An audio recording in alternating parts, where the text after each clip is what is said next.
एक दिन फरह ने अपने शौहर इरसलान से शिकवा करते हुए कहा, आप बड़े जालिम हैं। हमारी शादी को 8-9 साल गुजर गए, लेकिन आपने कभी मुझे मैके में रात गुजारने की इजाज़त नहीं दी। इरसलान हैरान होकर बोला, भली मानस, हमने वहां रहने को कब मना किया है?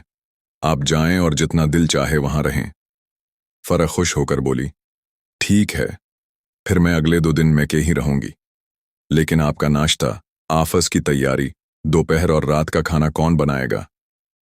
अरसलान मुस्कुराते हुए बोला, आपको तो पता है कि मैं हर तरह का खाना पकाने में माहिर हूं, कपड़े खुद धो भी लेता हूं और इस्त्री भी कर लेता हूं। अगर कुछ ज्यादा मुश्किल हुई तो मेरे भाइयों के घर साथ साथ हैं, वहां से मैनेज हो जाएगा। आप बेफिक्र होकर मैके जाएं। फरह ने कुछ सोचते हुए कहा, चलें ठीक है। चंद जरूरी हदायत देकर वो मैके चली गईं। याद रहे कि ससुराल का घर आधे किलोमीटर के फासले पर था। रात गुजर गई। सुबह की नमाज के बाद अरसलान मामूल के मुताबिक वाक करके वापस आया तो नाश्ता बनाने का सोच ही रहा था कि दरवाजे पर दस्तक हुई। दरवाज़ा खोला तो सामने फरह खड़ी थी। हैरानी के साथ बोला, इतनी सुबह सवेरे वापस आ गए, खैरियत? फरह ने कुछ शर्मिंदगी से कहा, मुझे तो वहां रात को नींद ही नहीं आई। सारी रात यही फिक्र रही कि आप अकेले घर में कैसे गुजार रहे होंगे। सुबह नाश्ता कैसे करेंगे? आफस की तैयारी कौन करेगा?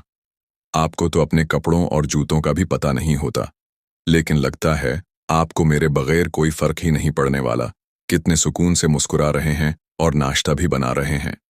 अरसलान ने नरमी से मुस्कुराते हुए कहा, सच बताऊं, नींद मुझे भी नहीं आई थी। सबक मेरा मानना है कि औरत से सच्ची मोहब्बत सिर्फ उसका शौहर ही कर सकता है, और मर्द से सच्ची मोहब्बत सिर्फ उसकी बीवी ही कर सकती है। मोहब्बत वक्त मांगती है, समझौता और कुर्बानी मांगती है, और उसके लिए एक दूसरे का साथ जरूरी है। निकाह और शादी मोहब्बत के इजहार का सबसे पाकीज़ा और महफूज जरिया हैं। बाकी सब रास्ते गमराही, बेराहरवी और रुसवाई का बायस हैं। अल्लाह हम सबको दुनिया और आखिरत में हलाल रिश्तों का बेहतरीन और पुरस्कून साथ अता फरमाए और हराम से बचाए। आमीन।